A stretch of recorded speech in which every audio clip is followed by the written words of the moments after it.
Hello and welcome to Kentucky Brew Reviews. I'm the Mingo. Special K. Prairie Dog. And tonight we're doing a highly requested beer. We have Michelob Ultra Pure Gold. It's made with organic grains. Pretty interesting. It's 85 calories, which is 10 calories less than typical Michelob Ultra. Mm-hmm. I love Michelob Ultra. It's got that 2.5 carbs, bro. Yeah. Michelob Ultra is a super drinkable beer. Yeah. I haven't seen them do a new Michelob Ultra since the Cactus one. I just wish it was a little bit cheaper though. That's the only thing that draws me away I paid, every single time. It was $8.79 for a 6-pack. Because it's usually like... That's not too bad. It's usually like 17 for 12 or something. Well, not for the gold. Yeah. For this was $8.79. It's 3.8%, bro. That's slacking, but it's a light beer. So it's 3.8%. Regular Michelob Ultra is like 4 or 4.5 or something. 4.2. Yeah. It might be straight 4. I don't remember. It doesn't smell like Michelob Ultra.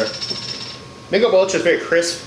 Mm-hmm. It doesn't have much of it so much. Smell at all. No, you can get it in Red Bull cans. That's the best shit ever. Yeah. It doesn't have much of a smell. Yeah. You said it's 3.8% alcohol. That's kind of low. That's very That's low. about the same. That's close to what Corona Premier was, right? I think so. Head is very white. Oh my god, you can hardly smell anything. I'm saying. You want to take a taste? Let's do it. Barely any grain.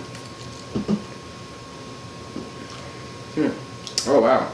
Apple juice. Yeah. Mm-hmm. Very light.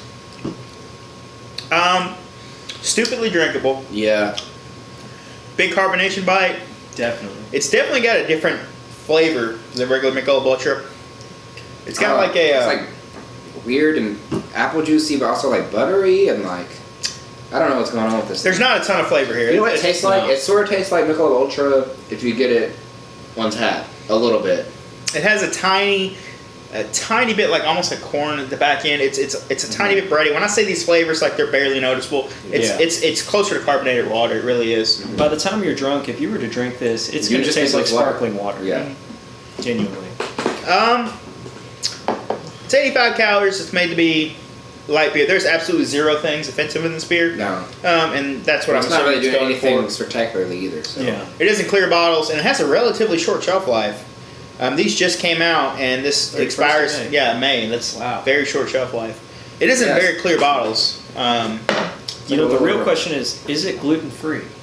It's beer, so generally not. Yeah, there's like very few gluten-free beers.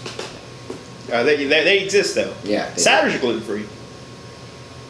Fair enough. So this beer is, for what it is, it's a slightly overpriced. I'm going to take, for what it is, overpriced. You can get Bud Select for cheaper, and this is, I think it's generally what this is competing with, Bud Select. Which is weird because it's the same company. Right? Yeah.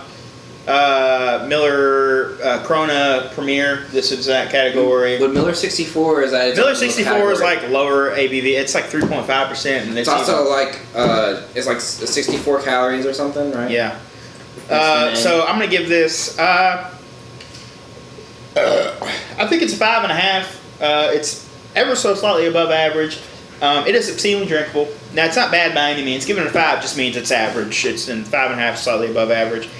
It's just, there's nothing spectacular about it. It is just a basic light beer. Would I drink it again?